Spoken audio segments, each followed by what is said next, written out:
Why didn't the Soviet Union release German prisoners of war after World War II? When the war ended in 1945, most Allied nations began sending German prisoners back home. But the Soviet Union kept hundreds of thousands of them, not for months, but for more than a decade. Some men didn't return to Germany until 1956. Why? Two words: revenge and reconstruction. The USSR had suffered unimaginable destruction. Over 20 million dead, entire cities burned to the ground. To Stalin, these prisoners weren't just defeated soldiers, they were forced labor. German prisoners of war were sent to rebuild the Soviet Union. They dug coal in mines, rebuilt bridges and railways, worked in factories, and survived brutal winters, often with little food and no mercy. Many never made it home. Some estimates say up to 1 million died in captivity.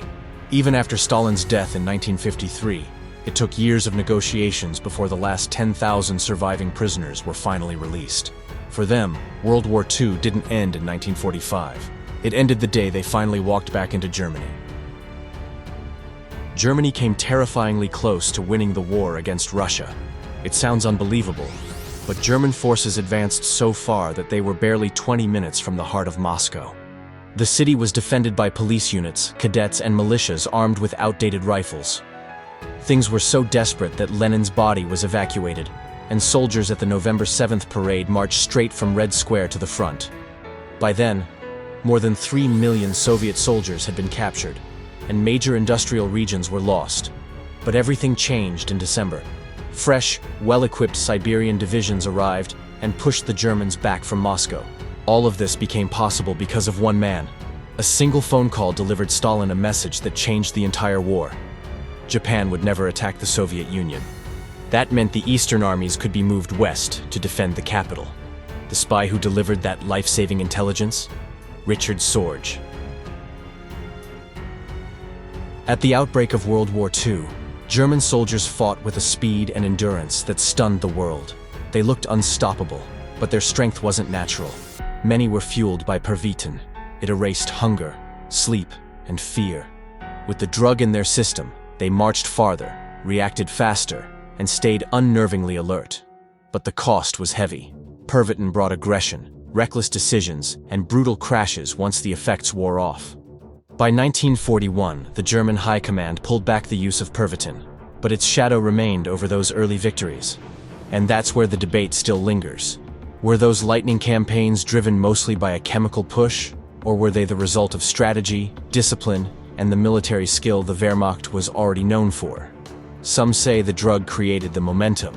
Others say the soldiers would have been just as formidable without it. Maybe the truth sits somewhere in between. What happened to people who refused the salute? When the regime took power in 1933, the salute stopped being just a greeting. It became a public display of loyalty. At first, only party supporters used it. But within a few years, it was expected everywhere, in schools, workplaces, and in the street. Not performing the salute wasn't seen as a simple choice. It could be viewed as disobedience, or even political opposition. Children were taught to report adults who didn't use it. Even hesitating could make someone look suspicious. Punishments varied. Everyday citizens could be fined or publicly shamed. Employees and officials could lose their jobs or face investigation. Religious groups were often arrested. Soldiers could be court-martialed. And in territories under occupation, the consequences were often extreme. Refusing to salute a soldier or official could lead to violence, even death. In that society, the salute wasn't about respect, it was about control and survival.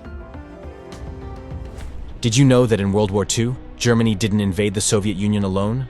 Most people imagine Operation Barbarossa as a purely German assault, but the truth is far more complex and more surprising. When Germany launched the largest invasion in human history in 1941, several countries joined. Romania sent huge forces, fighting across Ukraine and toward the Caucasus. Finland struck from the north, aiming to regain territory lost earlier. Italy deployed an expeditionary corps that later grew into a full army. Hungary committed troops to support the offensive, and Slovakia contributed a smaller, but still official military contingent. Together, these nations formed a multi-front coalition pushing deep into Soviet territory. So the invasion of the USSR wasn't just a German operation. It was a coordinated effort involving 6 countries, all fighting on the Eastern Front. History is never as simple as it seems.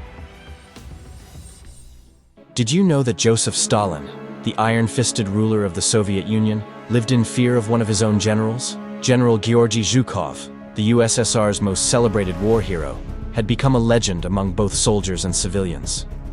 His brilliant leadership turned the tide in some of World War II's most crucial battles, defending Moscow, triumphing at Stalingrad, crushing the enemy at Kursk, and leading the final assault on Berlin.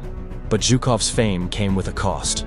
In Stalin's regime, where loyalty and absolute control mattered more than glory, such popularity was dangerous. The paranoid dictator began to see Zhukov not as a hero, but as a rival. After the war, Stalin quietly stripped him of power, reassigning him to minor commands far from Moscow. The man who helped save the Soviet Union from destruction was gradually erased from its spotlight, not by the enemy, but by his own leader.